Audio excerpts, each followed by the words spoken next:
Playing to Win, How Strategy Really Works by A.G. Lafley and Roger L. Martin. Ever heard of Oil of Old Lady? That's what people in the beauty industry whispered about a once famous skin cream called Oil of Olay. By the late 1990s, this brand was on life support. Picture it, a simple plastic bottle filled with pink lotion, sitting on a shelf with a price tag of about $4. Its customers were literally aging out, and younger shoppers walked right past it like it was invisible, grabbing newer, shinier brands instead. Sales were stuck under $1 billion in a $50 billion industry. This brand had a past, sure, but a future? Not so much. Here's what usually happens in this situation.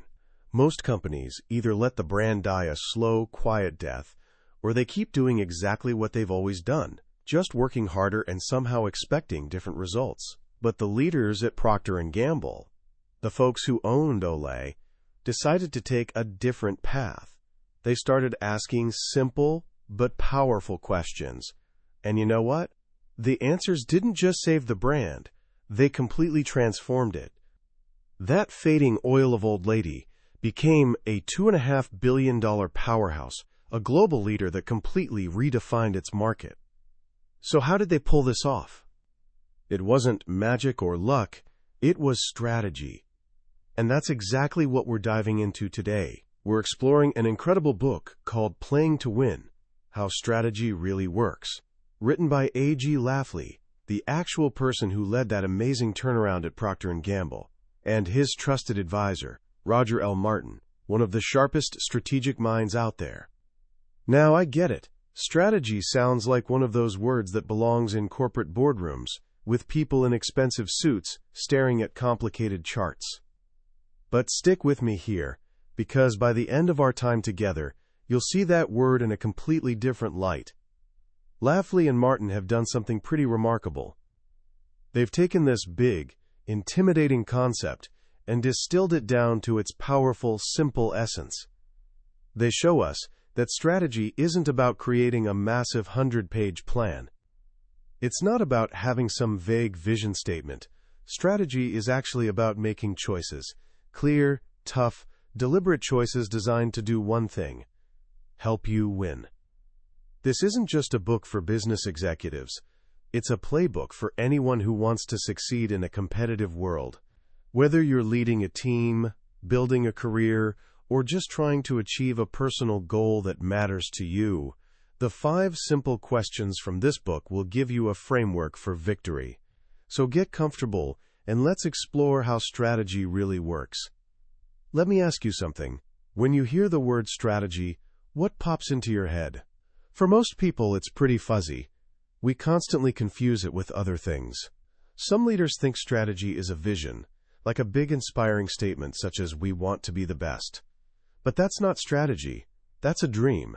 It doesn't tell you anything about how you're actually going to get there. Other people think strategy is a plan, a detailed to-do list with deadlines and budgets. But a plan is just a list of actions. It doesn't guarantee those actions will lead to victory. They might just be leading you, very efficiently, right off a cliff. And here's a trap that's super common today: thinking that long-term strategy is impossible. The argument goes, the world changes too fast. We just need to be agile and react to whatever happens. But constantly reacting just makes you a pawn in someone else's game. Someone who actually has a real strategy. Lafley and Martin argue that all of these are dangerous misconceptions. They strip everything away and give us a beautifully simple definition. Strategy is an integrated set of choices that uniquely positions you to create a sustainable advantage and deliver superior value. In short, strategy is choice. It's not about keeping all your options open. It's about deliberately closing doors so you can pour all your energy into the path you've chosen. It's about deciding what you will do, and just as importantly, what you will not do. And at the heart of it all is a mindset. A mindset of not just playing the game, but playing to win. Think about the difference for a second. Your local hospital probably has a mission to provide good health care. They're playing. The Mayo Clinic, on the other hand, aims to transform the world of medicine. They're playing to win. There's a fire, an intention, a clarity that separates the two. To help any person or organization find that clarity, the authors give us a powerful framework they call the Strategic Choice Cascade. Imagine a waterfall with 5 pools, each one flowing into the next. To build a winning strategy, you need to answer these 5 questions in this order. 1. What is our winning aspiration? 2. Where will we play? 3. How will we win? 4. What capabilities must be in place? 5. What management systems are required? These 5 questions are the playbook. They connect your big dreams to the concrete actions you need to take every single day. Let's walk through them, using that incredible Olay story and others to see how they come to life. The first question: what is your winning aspiration? Everything starts right here. This isn't just another mission statement that hangs on a wall collecting dust. A winning aspiration is the guiding star for your entire enterprise. It defines what winning actually looks like for you specifically. And here's something crucial. It has to be about more than just making money. As the great thinker Peter Drucker said, the purpose of a business is to create a customer. Winning has to be framed around the people you serve. Nike's aspiration isn't just to sell shoes. It's to bring inspiration and innovation to every athlete in the world. They want to win with athletes. McDonald's doesn't just want to sell burgers. They want to be their customers' favorite place and way to eat. They want to win the hearts of their customers. The key word here is win. Simply aiming to participate is basically a recipe for mediocrity. The authors tell a pretty sobering cautionary tale about this, with the story of General Motors and its Saturn brand. Back in the 1980s, GM was getting absolutely hammered by Japanese automakers like Toyota and Honda. Younger buyers were flocking to these smaller, more reliable, fuel-efficient cars. GM's brands felt old and out of touch, so they made a big bet. They launched Saturn with the tagline, "A different kind of company, a different kind of car." It was their answer to the imports. But here's the problem. It was a defensive move, designed to protect the ground they were losing. Their aspiration wasn't to beat Toyota and Honda. It was just to participate in the small car market. And what happened? Saturn died. Not because the cars were terrible, but because the aspiration was too modest. Toyota and Honda were playing to win. They invested relentlessly in quality, innovation, and efficiency. GM, through Saturn, invested just enough to play. They failed to make the tough choices and significant investments needed for victory. They played to play, and they lost. Billions of dollars. Gone. Now contrast that with Olay. When the team set out to reinvent the brand, their aspiration was crystal clear. They didn't just want to stop the bleeding. They wanted to become a market share leader in North America, hit over $1 billion in sales, and establish Olay as a pillar of P&G's global beauty business. They wanted to create a whole new category between the mass market and the expensive prestige brands, something they called mastige. This wasn't a modest goal. It was a declaration of intent to win. That powerful aspiration set the stage for all the choices that followed. It gave the team a reason to fight, to innovate, and to take big risks. Because when your goal is to win, good enough is never actually good enough. So the first step is always to ask yourself, what does winning look like for us? And are we truly committed to achieving it? The second question, where will we play? Once you know you want to win, the next question is, on what field will the game be played? This is one of the most critical choices you'll make. No company and no person can be all things to all people. You have to narrow the competitive field. Where to play isn't just one choice. It's actually a set of choices across several dimensions.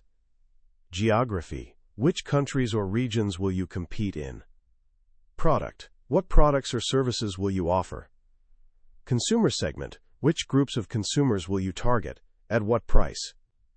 Distribution channel. How will you reach your customers? Online? In stores? Stage of production. What parts of the value chain will you own? Choosing where to play is also about choosing where not to play. Focus is everything.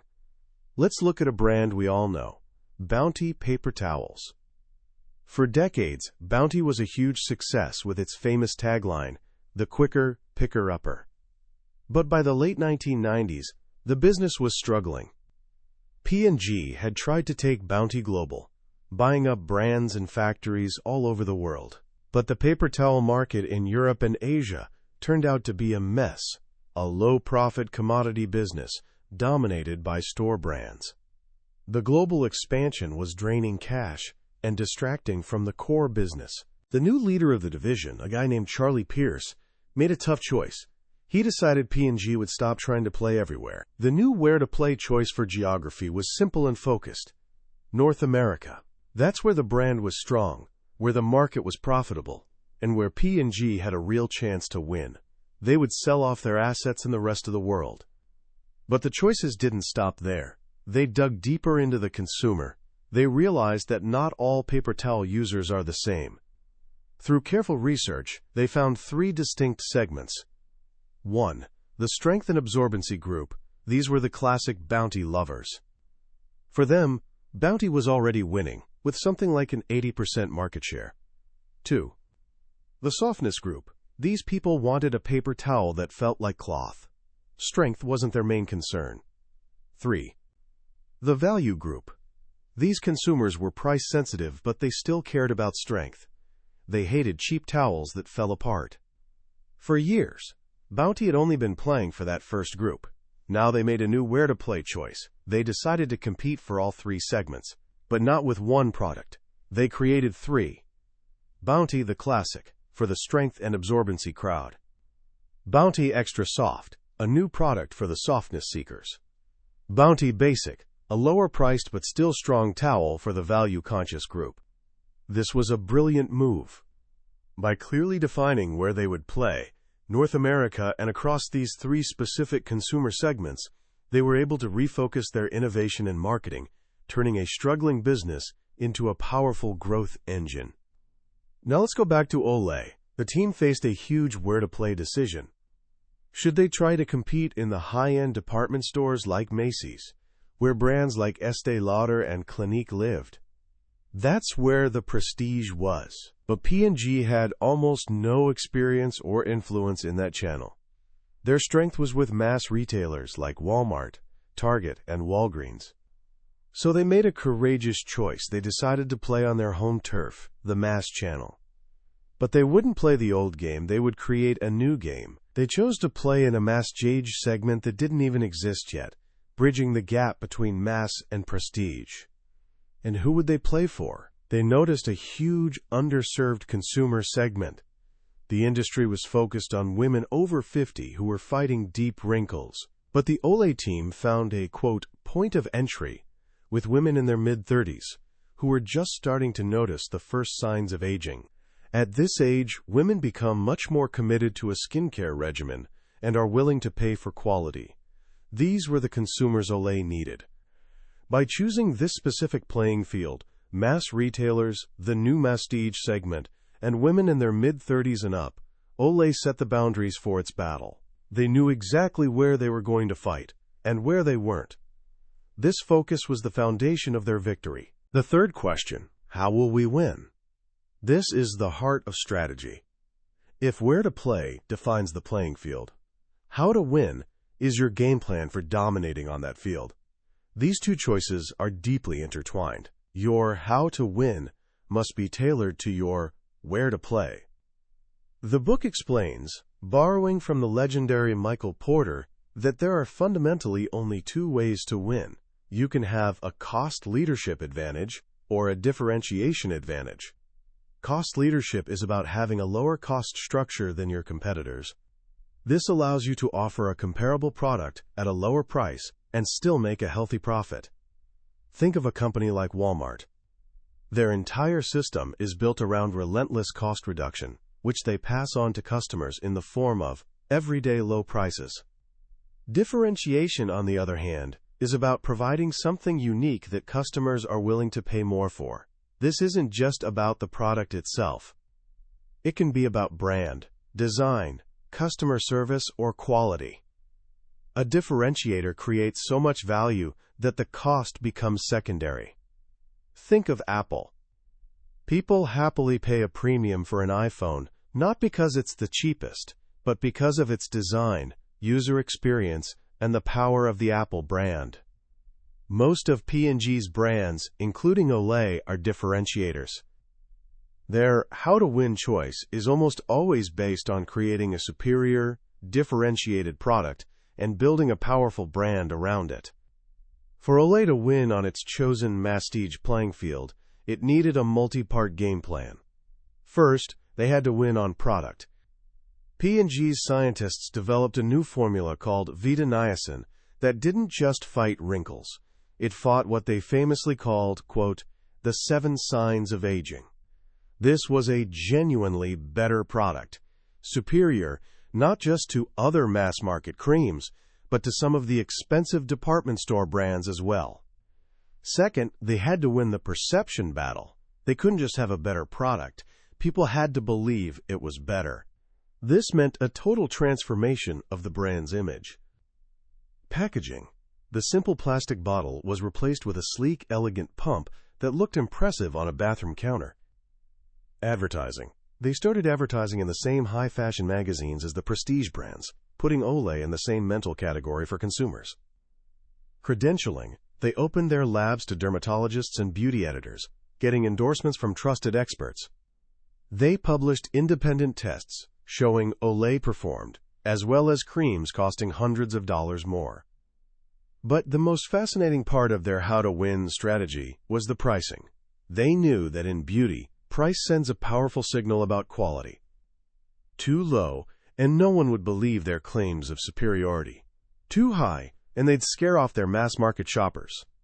They tested various price points.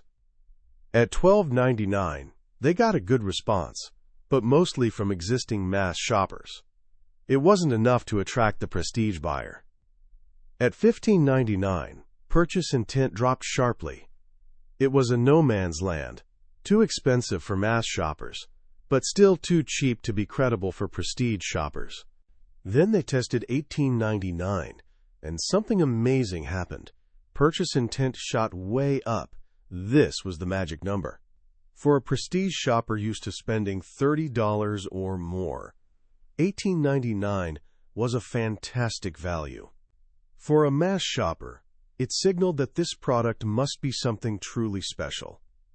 This combination, a better product, a transformed image, and a masterful pricing strategy, was Olay's unique and powerful how-to-win choice. It was a recipe for success that was perfectly tailored to their chosen playing field, and it was incredibly difficult for competitors to copy. The fourth question, what capabilities must be in place? A brilliant strategy is useless if you don't have the ability to execute it.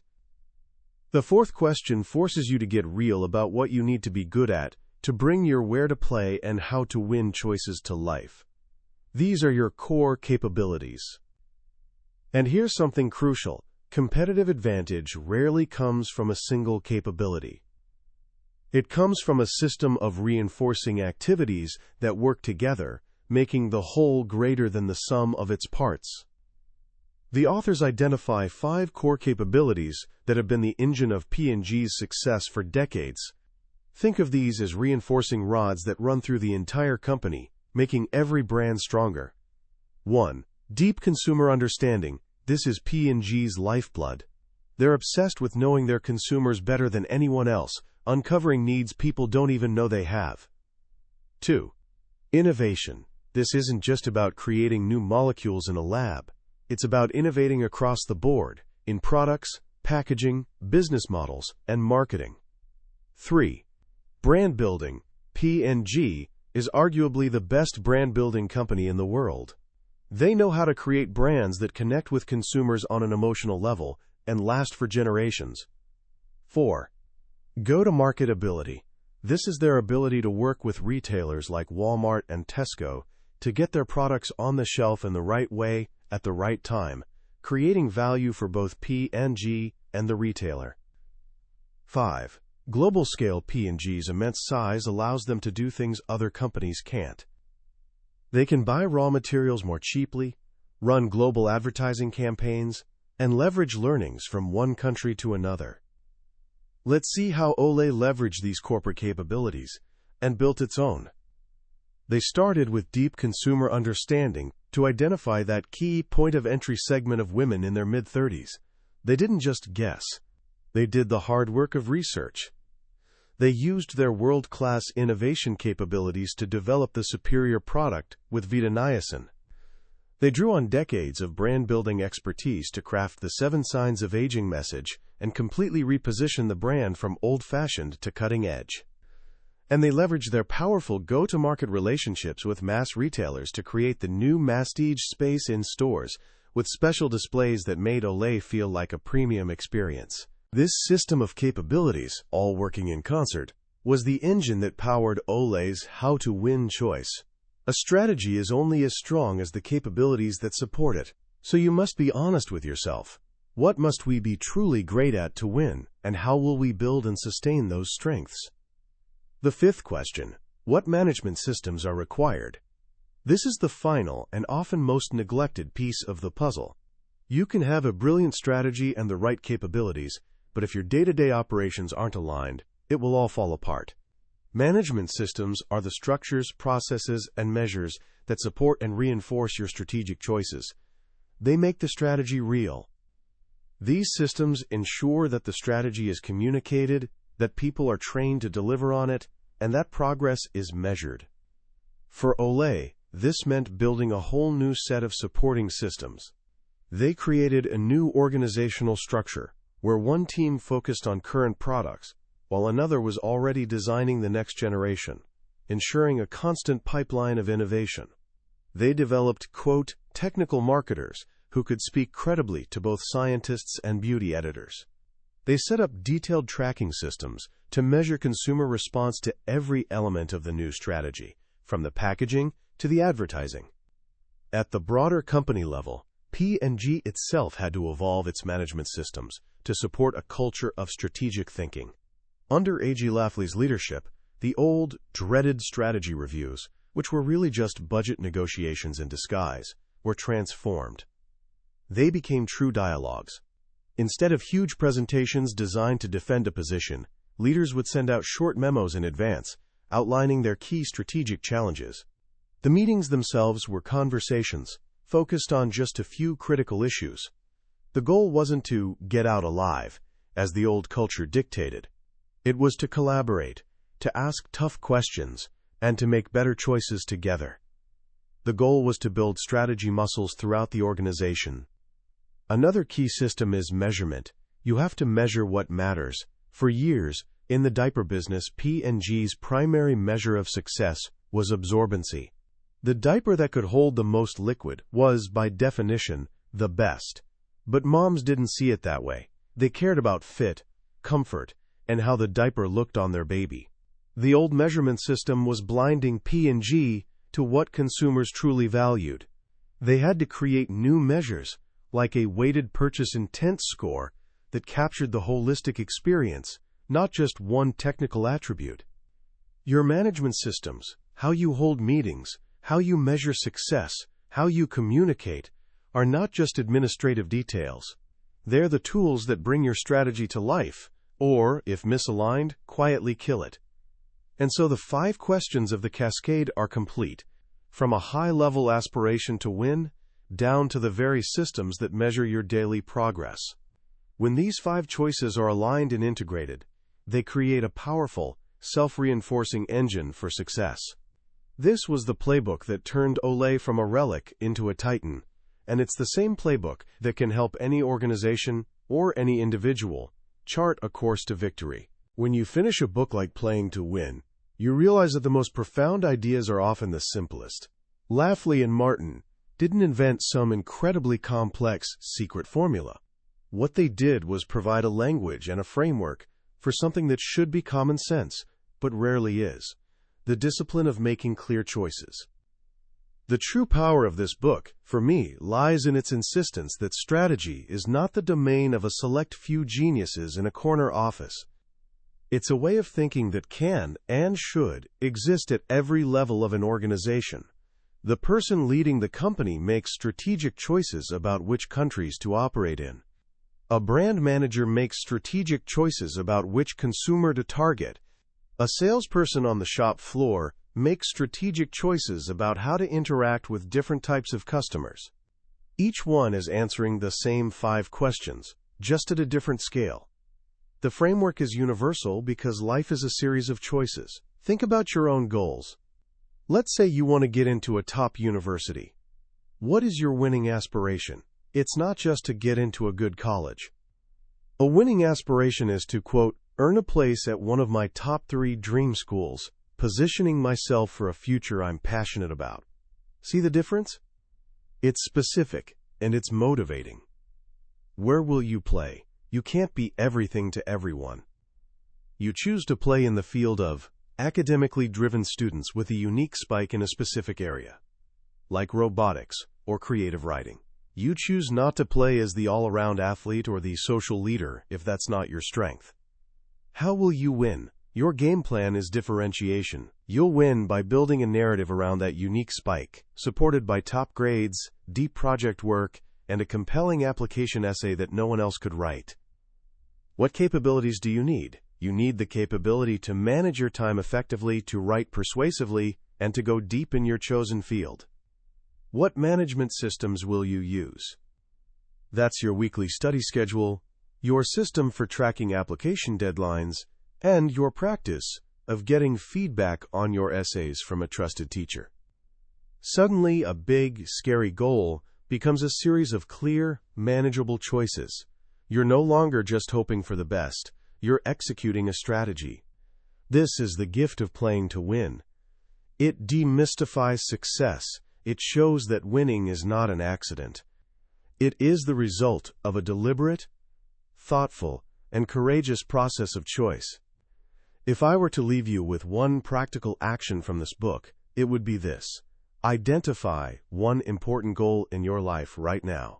Take out a single sheet of paper and write down your answers to those 5 questions. Be honest. Be specific, especially about where not to play and what not to do. This simple exercise of creating your own one-page strategy can bring a level of clarity and focus that is truly transformative. It forces you to move from wishing to doing, from playing to winning. That was a summary of Playing to Win, How Strategy Really Works by A.G. Lafley and Roger L. Martin. We've explored the core ideas today, but I'll be honest with you, a summary can only take you so far.